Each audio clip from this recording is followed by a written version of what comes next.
Hi y'all, I'm NubbQueen. How are you doing today? Welcome to the video. I'm so glad you're here. So excited, we'll be talking about one of the most notorious places in Valheim, and that is the swamp. I was in for a huge shock when I first entered one of the swamp in this world. I was not prepared for what I was in for, and I didn't like it at all. And that's why I want to prepare you guys for it so you don't have to go through what I did. The swamp is full of mobs. There is almost no relaxed time once we have entered, because whatever it's out there, they are coming to get us. But if we prepare for it before we head out, it will be a bit easier for sure.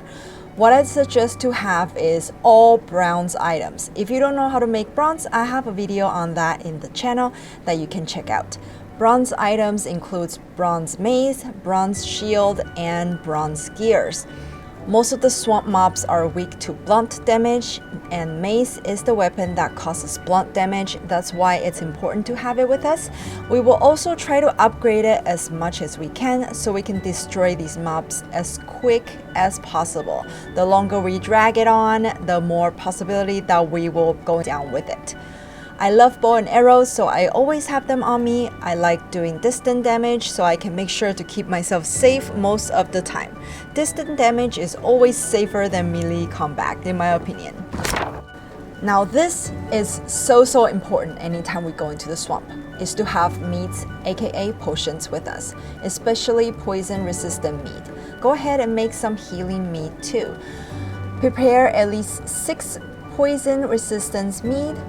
If nothing goes wrong, as in if we don't die at all, we will have a full hours of poison resistance.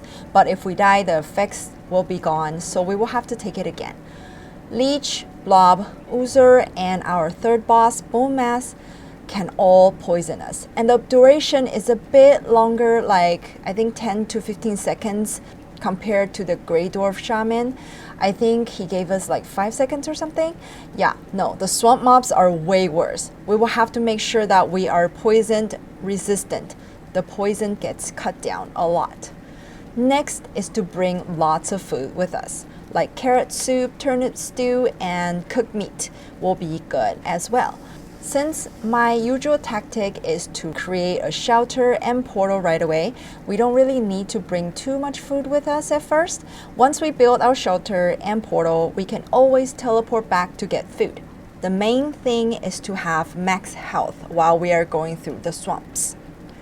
Second last thing before we head out is to bring some wood to build the shelter and portal materials, of course. Make sure we create a swamp portal at home to connect to the new one later. Finally, we're at the final item we need, the swamp key. Remember the swamp key that we got from killing the elder? Yes, we need that one key to open up all the sunken crypts in the swamps. Oh, and the final thing, bring a pickaxe. The bronze one will be ideal for us to mine the muddy scrap pile and get scrap iron that will turn into iron. I wonder how many last thing I will be talking about later on. Okay, ready to go to the swamp? Let's go! Once we have reached the swamp, first things first, find a good and safe place to build our shelter. It doesn't have to be inside the swamp itself. Swamp mobs runs back to the swamp after we leave the area at certain distance. It is a good idea to build the shelter a bit away from the actual swamp, but that's totally up to you. I have both kinds of shelter depending on which swamp and the location of the swamp. Once we build the shelter, we will be placing our portal inside of it. That's basically it. I don't even place a bed at the shelter anymore, because if we die, we can get teleport back to home, get our rest bonus there, food and all that, then teleport back to the swamp to pick up our inventory that way. I find that safer and easier. I learned to use a hole to raise the dirt in order to create a walkway in the swamp. This will help us avoid leeches because they can only reach us if we're in the water or very close to water. And when we need to run away, run on land will be way faster than walking in water or swimming. There are a total of 8 mobs that you can see in the swamps. Yeah, I know, a lot. They are blob, oozer, dragger, dragger elite, leech, skeleton, surtling, and wrath. Wrath will only spawn at night, and even then it's rare. In my opinion, if it is a poison type of mob, like blob, oozer, leech, we will want to try to keep our distance between them because poison is really no joke. So I usually just use bow and arrow to grind them down. But if they come close, go ahead and hit them with our mace. Blob and oozer look alike, just different color. They both drop ooze. We can use it to make ooze bombs, which doesn't have much use right now, but who knows the future, right?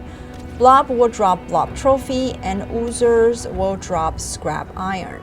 Leech will run away if they get damaged, which is a bit annoying.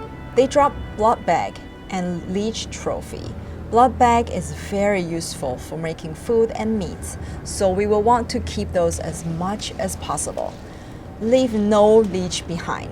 Don't chase after it though, it's not worth it. One other mob that I will for sure want to keep a distance is Draugr Elite. They hit really hard, so keep in mind it's better to keep our distance. I almost never want to have a melee combat with these guys, they are so strong.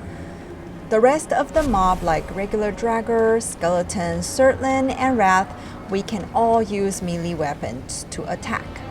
The way to combat Draugr, we will be using our shield a lot.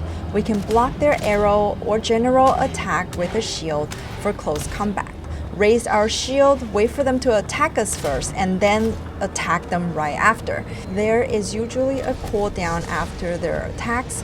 That's the best time for us to retaliate. They drop Draugr trophy and entrails. We need entrails to make sausages, very good mid-tier food that we can easily make a lot. We get 4 sausages each time we make one. Skeleton is the easiest one to take care of. Just hit them with the mace. That's it. They break easy. We don't see certain mobs a lot in the swamp, but we do see them here and there. Their fireball will lit fire on us when hit, although it's not too bad because we can just walk into water to get rid of the fire, and if we lure them around to touch the water, they will die instantly. The cool thing is that they drop coal and Surtling blocks. Nice and useful. I've never seen a Surtling trophy drop before though.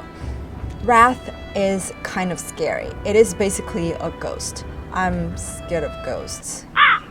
Anyway, they only spawn at night and rarely spawns. We can attack it by using bow and arrow.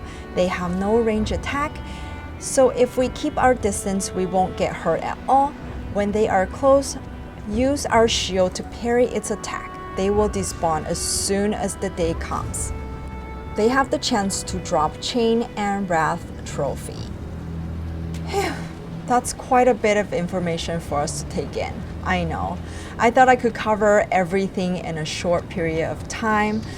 Seems not. So I think we will talk about the sunken crypts in the next episode. And later on, we will be also talking about how to kill bone mass. Anyway, hope this video helps some of you out. Have a wonderful day. I will see you next time. Bye!